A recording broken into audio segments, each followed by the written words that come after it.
Yan, good morning po mga idol. Ito tayo sa may Banawe, yan. Kaya po mga tao sa lansangan, huwag na po sanang hinuhuli. Mga kababayan, mga kaibigan. Kaya po inaabangan po natin. Para po nun yung mga kinsa natin, wala po dumadaan dito. Saka yan, yung mga naghahanap buhay na ganyan. Ang mukha po ng mga naghahanap buhay, hindi dapat hinuhuli. Di ba, tama ba yun? Ano ba oras dumadaan yung naghuhuli rito? Kasi alam mo kasi, hindi dapat hinuhuli ang mga tao sa lansangan, dapat tulungan. Hindi dapat tuloyin, walang kasalanan, di ba? Tapos kayo mga naghahanap buhay, hindi dapat kayo hinuhuli rin. Pinadala ko rito ng presidente natin ni Marcos, para lahat na nanghuhuli rito, i-YouTube ko, para ano ano. Kaya anong oras dumadaan yung mga nanghuhuli rito? Ha? Walang oras ang dami niya. Hindi, ibig sabihin, araw-araw bang dumadaan? Hindi naman. Alam ano ko yan eh. Kasi alam mo, mga tao na kawawa na yung mga tao sa lansangan, hinuhuli pa nila. Hindi tama. Tapos kayo mga naghahanap buhay, kaya na nila maghanap buhay. Kukunin nila paninda nila, ninyo. Hindi tama yun, di ba? Kaya yun po, wala po tayo nabutan na nanguhuli. Galing po tayo sa Maynila. Tapos po, galing tayo kahapon sa Baliches. Wala po nanguhuli ngayon dito sa Quezon Hub. Kaya mga kababayan, mag-aabang po tayo para mabibidyohan natin ang mga nanguhuli rito. Yan, maraming salamat po sa inyo lahat. Tala po lang huhuli rito mga idol. Tuloy na po tayo mga idol. Para nun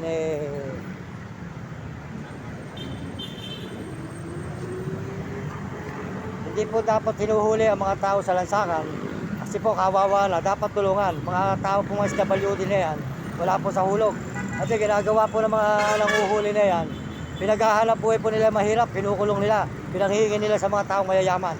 Mali po na hulihin ang mga tao sa lansangan. Dapat tulungan, hindi po hulihin. Kaya mali ang ginagawa po nila. Yan po nyo, hinuhuli po pala rito sa Banawe. Kaya kayo mga nanghuhuli rito ng mga tao sa lansangan, lubayan nyo ang panghuhuli. Kawawa na yung mga tao, hinuhuli pa ninyo. Kaya hindi tama yung ginagawa nyo na yan. Ang gawin ninyo, kung anong trabaho nyo sa munisipyo, yun nalatrabahuin nyo. Hindi mga taong lansangan na inatupag nyo pag magpapasko. Pinaghahanap buhay nyo ang taong mahirap. Mali. Mali ang ginagawa nyo na yan. Saka po mga barangay tanod, mali na ipagtatabo yan ang mga tao sa lansangan. Kaya mga kababayan, ayan, dito po tayo ngayon. Tayo po ang tigapagtanggol ng mga tao sa lansangan. Mali po nilang pinaghuhuli. Mali. Hindi po tama yan mga idol. Tulungan po natin ang mga tao. Ng mga tao po na nangangailangan ng tulong. Na mahirap. Eh wala pong makakayanan eh. Wala naman po sila pupuntahan. Hindi sa lansangan. Kaya sana po, mga task force na nanguhuli rin dito. Lubayan nyo ang panghuhuli sa Banawe. Kung saan man lugar, lubayan ninyo. Kasi mali yan. Yung mga tao kawawa na. Ikukulong nyo sa SWD. Ano ba pagkain sa SWD? Ako nga magtatanong. Kayo nga ikulong. Pwede ba kayong hulihin at kayo ikulong sa SWD? Papayag ba kayo? Yan ang sinasabi ko sa inyo. Alam niyo mga kababayan, dito po sa Maynila, talagang kawawa ang taong mahirap. Kawawa po ang tao sa mga lansangan. Mali po yung mga huli na yan. Diyan po, ay ako po, dinanasan ko nung araw, pinaghuhuli ko dito. Hanggang sinasaktan pa po ako ng MLDA. Kaya buti po ang mga MLDA, marunong po ang manager ng MLDA. Ilagay na lang sa trapiko. Mali po nilang pinaghuhuli ang mga tao sa lansangan. Mali. Kawawa na po yung mga tao. Wala po tayong magagawa. Hindi po tayo pwedeng pagpantapantayin na mayaman. Hindi po tayo pwedeng pagpantapantayin na mahirap. Kaya yun po sana ang maunawaan ng mga tao na mga nanguhuli na yan. Dapat po maawa pa sila eh. Maawa kayo. Hindi yung kakalat ka rin ninyo, huhulihin ninyo. Huwag na lubayan na nyo ang huli, magpapasko. Ibigay na nyo sa mga tao lansangan ang paskong ito. Yun lang ang masasabi ko sa inyo. Kasi ako'y nakaawa sa kapwa ko, sa mga lansangan. Kaya ako nag-brother at nag-video para kung ako'y kumita rito, patulungan ko mga taong kawawa sa lansangan. Mga kababayan, ako'y nakaawa. Tinanong nga po yung si Kuya sa ilalim ng tulay ng Muñoz. Kaya po mga kababayan, ang Diyos po ay galit na sa mundo. Lalo na sa mga tao na yan, ang mga nanguhuli. Ang hulihin nyo yung mga magnanakaw, yung mga snatcher, yung mga hold-upper. Yan ang paghuhulihin nyo. Hindi yung mga taong kawawa, siya yung inaatupag. Hindi ba kayo nahiya sa sarili nyo yan? Nanunungkulan pa kayo kunyari. Huhulihin lang ninyo. Huwag na kayong pumasok sa mga munisipyo o mga saan man kung pag-uuli lang yung mga tao sa lansangan. Mali ang ginagawa ninyo.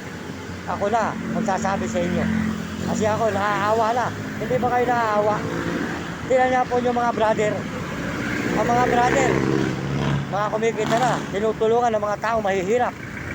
Pero kayo naman nagtatrabaho sa mga nanunungkulan, hinuhuli ninyo.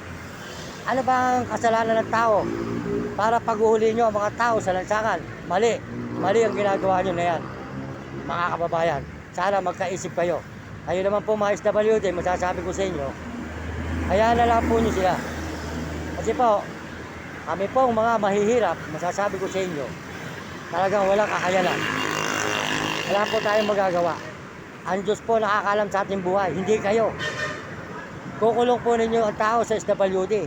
Ano po ba ang kakainin ng mga tao dyan? Masasarap po ba? Nakakain po ba ng karne? O, hindi po ba? Ang ulam po dyan kanariwan, puro gulay. Gulay na mga galing pa sa Kayumar na bulok. Kaya tinatikman ko po nung araw yan mga idol. Kaya marami po tumakas 2016. Kaya nagalit ang Pangulong Duterte. Nang tumakas po doon sa may Post Town. Alam po ba niyo sa Post Town? 300 kami mahigit na tumakas sa gutom. Walang makain. Binubulok ng SWD ang bigas. Kaya nagalit po ang Pangulong Duterte. Kaya gusto ko nga po Pangulong Duterte pa mabalik eh. Mas maganda po ang Pangulong Duterte uli. Ang ating presidente. Takot yung mga nanguhuli na yan. Hindi po ba mga kababayan? Marami pong kawawa sa lansangan. Dahil matagal po ako dito, 30 taon na natikman ko. Hanggang sa kinalagkad pa ako dito, marami naging kawawa. Mali po ang ginagawa nila. Huwag na niyong hulihin. Ako na makikiusap sa inyo. Huwag na niyong hulihin ang mga tao sa lansangan. Sa pagkatawawa, kakalat ka rin pa ninyo, pipilitin ninyo. Wala namang kasalanan yung mga tao. Kaya masasabi ko po sa ating mga kababayan sa buong mundo, ako po ay sumasama talaga kalooban ko pag nandito ako sa Maynila. Dahil ang dinalas ko po rito, lalo na po yung mga barangay. Pagtatabuyan ka parang aso, mga pa ng hampas ng palo. Kaya ang mga nanunungkulan, kailangan po ilagay nyo sa ayos. Ilagay nyo sa ayos. Gayahin na lang yung mga pulis. Tingnan nyo mga pulis. Mga matitino. Hindi nananakit. Ganun ang gayahin nyo. Kayo mga barangay tanong lang, nananakit kayo. Mali. Mali yan. Tingnan po nyo. Tapos yung nanguhuli na po itong task force. Mali ba yan na po nyo task force kayo nanguhuli? Maawa kayo sa kapwa natin. Alam niyo mahirap na ngayon mga kapwa natin.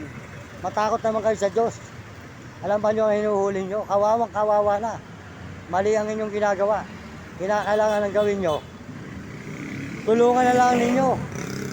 Hindi yung nanghihingi na nga. Mas maganda ka pa ay nanghihingi. Di ba? Mas maganda pa po ang nanghihingi kaysa sa nagnanakaw. Kasi po naghihingi malinis. Walang pagkakasala sa Panginoon at sa batas. Eh yung pong mga nagnanakaw, mga hold-upper, bakit hindi po nila mahuli? Yun po ang tanong. Kaya ako po, naaawa po mga kababayan sa mga kapwa ko mahirap sa lansangan. Ay sana po, huwag na nilang paghuhulihin. Ngayon magpapasko, yaan na ninyo sa mga tao. At yun lang ang kanilang inaasahan pagpapasko. Salamat po sa inyo lahat. Ito po tayo sa simbahan ng Santo Domingo, chat, mga idol.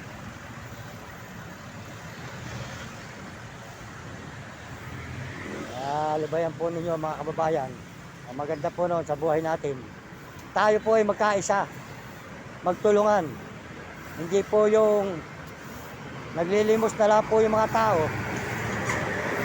nanghihingi na lang yung mga tao, huhulihin pa ninyo. Mali. Tulungan na lang ninyo, hindi yung paghuhulihin ninyo. Kawawa. Kawawa po yung mga tao ng mga salansangan. Huwag yung paghuhulihin. Pakiusap po sa inyo. Maraming salamat po. Ito po si Mario Mendoza Vlog. Na sana po yung mga nawaan nyo, mga tao mahirap, talaga walang pupuntahan.